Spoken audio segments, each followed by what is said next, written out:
Hello बच्चों, let's see this question. The position of the particle moving along y axis is given as y is equals to at square minus bt cube, where y is measured in a meter and t in a second. Then the dimension of b r. Okay, ठीक है. तो important part क्या है? Important part है कि यहाँ function दिया हुआ है y equals to at square minus bt cube and y is measured in the metre and t in a second. Okay, ठीक है.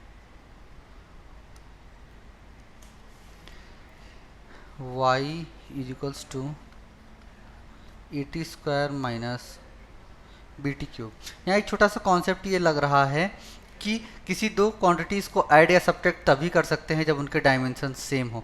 तो यहाँ से कह सकते हैं कि अगर at स्क्वायर और bt क्यूब आपस में ऐड हो रहे हैं तो उनका डायमेंशन सेम होगा, यानी कि dimension of at square is equals to dimension of bt cube. Okay, अब यहाँ से कह सकते हैं कि ये दोनों माइनस में दोनों इक्वल हैं और ये इक्वल है y के, तो हम यहाँ से कह सकते हैं कि y is equals to at square is equals to क्या, bt क्यूब.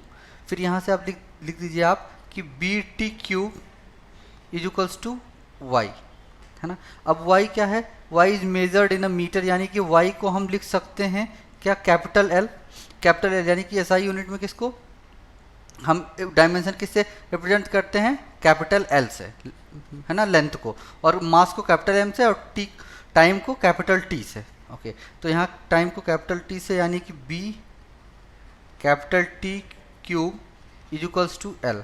फिर यहाँ से हम कह सकते हैं कि B is equals to L by T cube, या L इसी को लिख सकते हैं L to the power minus 3, या B इज इक्वल्स टू का डायमेंशन जो है L t to the power minus 3. Okay, so अपना B का डायमेंशन क्या आया? L t to the power minus 3, जो कि अपना कौन सा ऑप्शन मैच कर रहा है? C. ओके, तो C is the correct answer. So best of luck.